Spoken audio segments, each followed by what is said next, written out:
Dua hal besar dalam penyembahan yang harus Anda kuasai adalah penyembahan dalam roh dan penyembahan dalam kebenaran. Ketika Alkitab mengatakan menyembah dalam roh dan kebenaran, itu berarti tanpa kebenaran, Anda tidak dapat mengakses penyembahan dalam alam roh yang sejati.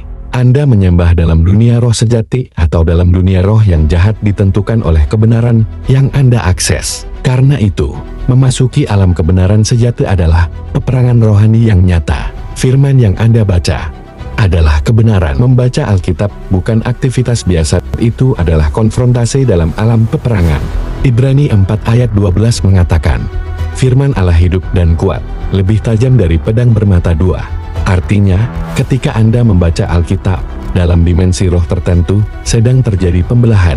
Dimensi motivasi dibongkar, dimensi pikiran diuji, niat disingkapkan. Itulah sebabnya gangguan muncul, mengantuk, tiba-tiba ingin pegang HP, tiba-tiba teringat hal lain, tiba-tiba terasa bosan. Itu bukan kebetulan. Musuh tahu, kalau dia tidak bisa menghentikan Anda dari percaya sejati kepada Tuhan, dia akan mencoba menghentikan Anda dari membaca Alkitab. Karena iman timbul dari pendengaran akan firman. Roma 10 ayat 17. Kalau firman tidak masuk, iman tidak bertumbuh, dan tanpa iman, Anda mudah digoyahkan. Perhatikan polanya. Saat Anda scrolling media sosial, 1 jam tanpa mengantuk.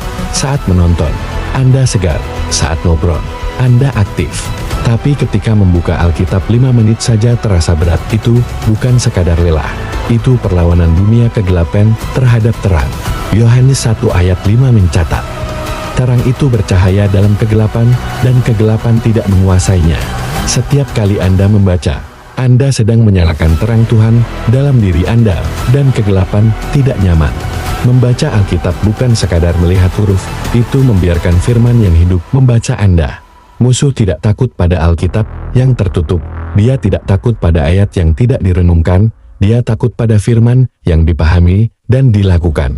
Itulah cara kerja roh kebenaran menguasai Anda, karena firman yang dimengerti dan dilakukan adalah kebenaran yang menghasilkan otoritas. Yakobus 1:22 berkata, jadilah pelaku firman, bukan hanya pendengar. Jadi jika setiap kali Anda mau membaca, muncul rasa berat, jangan berkata, memang saya malas baca Alkitab. Tidak, lawan. Sebelum membaca, berdoalah, Tuhan, buka mataku supaya aku melihat keajaiban dari Taurat-Mu. Mazmur 119:18. Minta Roh Kudus menerangi pikiran Anda. Bacalah dengan suara, karena area imajinasi Anda masih lemah. Bacalah sambil mencatat, karena area pikiran Anda belum sepenuhnya bersih. Deklarasi